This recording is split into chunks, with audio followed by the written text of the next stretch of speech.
Unfortunately, as I grew up, I also swallowed a lot of shame because I didn't enjoy playing with G.I. Joes and cars and playing rough sports like football and kickball, that I was somehow fastened inaccurately, as though my wires were crossed or my wires weren't even connected. I was somehow this deficient boy. I've seen parents ask horribly challenging questions, like, why is my son or daughter doing this to our family? Can't they just stop? Why would God let this happen? And I'm very familiar with those questions. God had an idea, and it was Christ. And in this perfect idea of Christ, God created our natural world. And as I began reading Bonaventure, I love this idea, but what if all of us were originally an idea? There was an idea for Samantha. There was an idea for Susan and Christopher and Joe. And they sat perfectly in the consciousness of God. And God said, yes, this is good.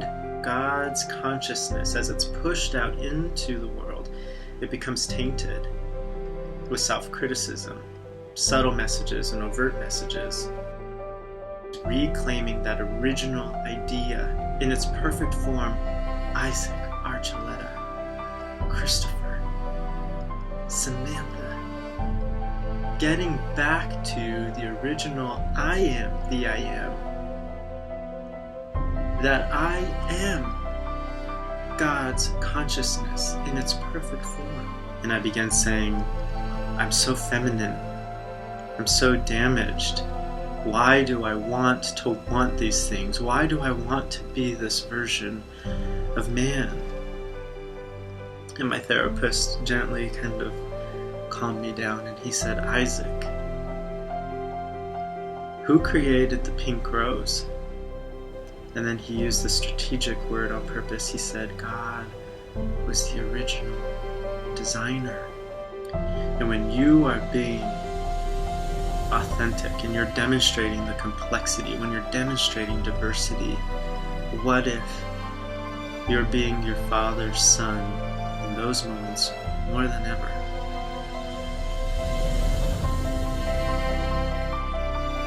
I'm so hopeful.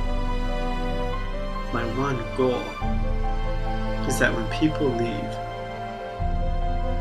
they understand themselves with more liberty. They can walk away with hope, saying, now I know how I can love my child even if I don't agree with them. Now I know where my relationships aren't working right and how to fix them. Now I know that God loves me. Yeah, I know it like a memory verse, but now I know why. Now I know why God loves me.